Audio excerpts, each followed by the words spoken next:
Hi guys, Mrnewmobile here.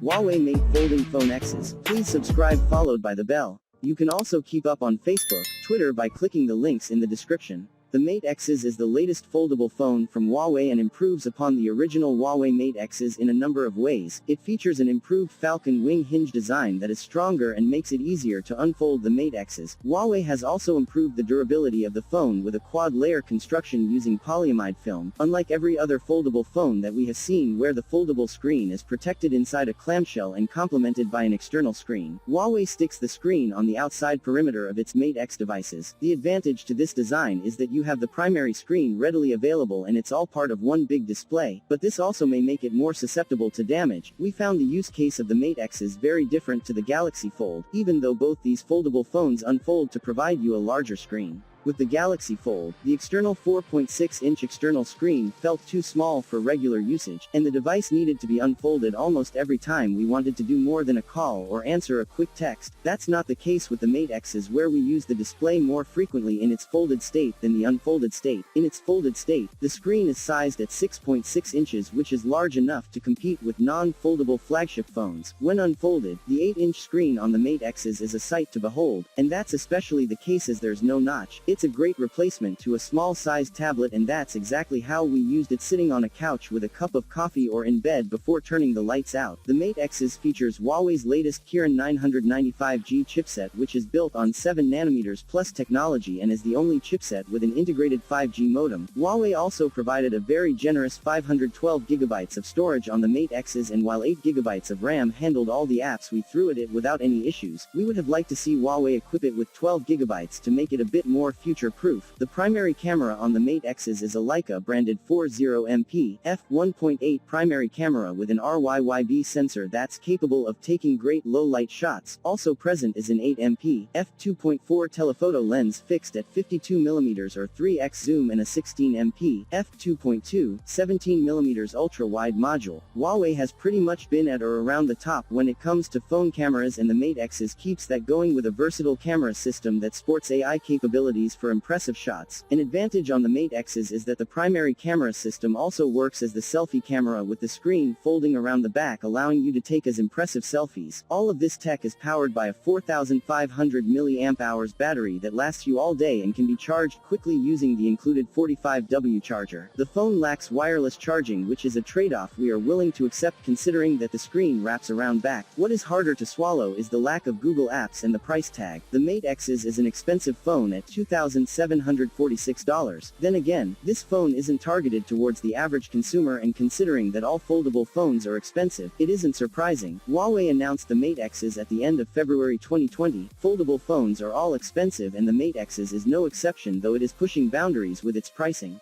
That being said, there is no foldable phone like it in terms of design, and with the lack of GMS, the Mate X's is definitely not for everyone. By pricing it on the higher side, Huawei is playing the exclusivity game. All the foldable phones that we've seen so far hide the foldable screen inside the device, whether that's the Galaxy Fold, Galaxy Z Flip, or the Motorola Razr. What this leads to is a primary display that's hidden most of the time and complemented by a secondary display. Huawei throws that notion out of the window by bending the main screen outwards, so that the same screen can be used in both a folded and unfolded state. There's a button on the back that springs the display up about 60 degrees. Then, you raise it further to a fully flat state where it snaps into place. The reverse of this process locks the screen back onto the phone, and that's how it manages to keep the screen flat when the Mate X's is in folded state. In a folded state, the OLED screen size is 6.6 inches in size, which is about the size of a screen you find on most large phones. It has a resolution of 2480 by 1148 and is bright enough to be used outdoors in the sun with ease. The bezels around the screen are slightly thicker than other recent phones, but there's no notch or punch hole camera taking up space within the screen. Unfolding the display results in a gigantic 8-inch screen with a 2480 by 2200 resolution. The unfurled display is a joy to use, and we can comfortably say it's the best foldable display we've seen so far. There is a crease in the middle that's only visible at certain angles. You don't feel it as much as you may expect because you're mostly interacting with the sides of the screen due to its large size. Think of it as a tablet in your hand when unfolded. Obviously, the biggest question about the foldable display on the Mate X's is about its durability. Considering that the screen is always exposed, would it hold up over time?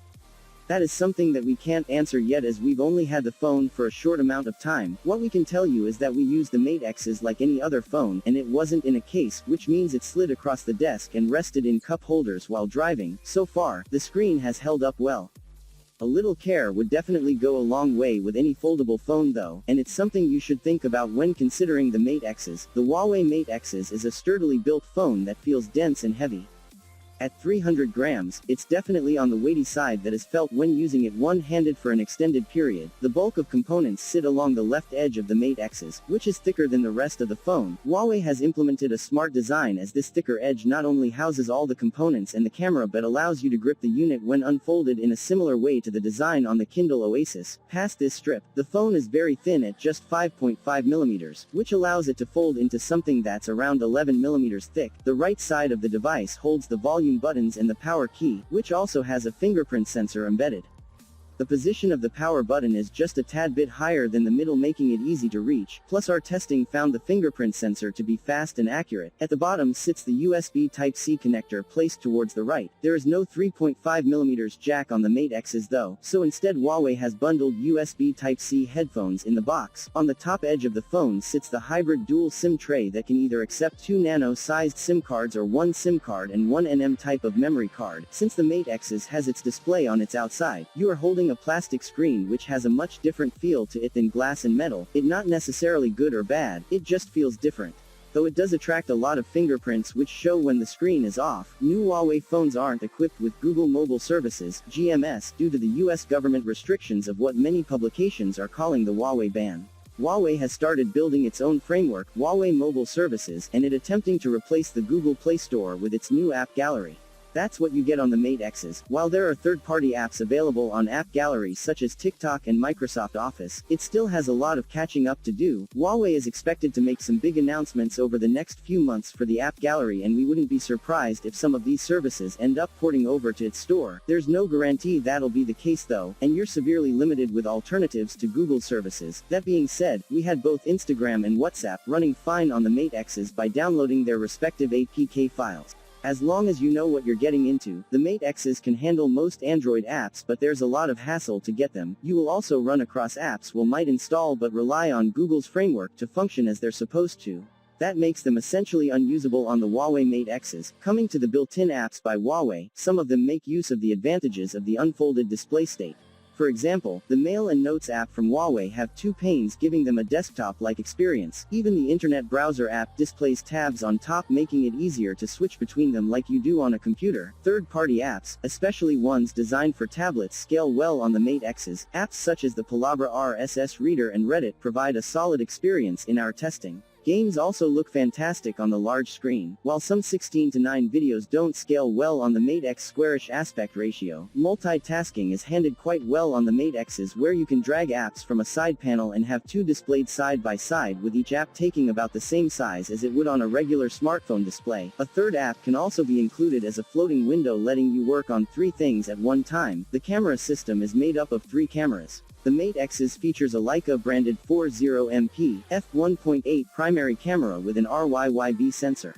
That's capable of taking great low-light shots. The primary camera is then paired with an 8MP f2.4 telephoto fixed at 52mm and a 16MP f2.2 17mm ultra-wide module. That's a largely similar camera to what we've seen on flagships like the Huawei P30 Pro, but it isn't quite as good on the Mate X's. That is, guys, I hope you enjoyed this video. Please subscribe, like the video, comment. Thanks for watching. See you on my next video. Peace out.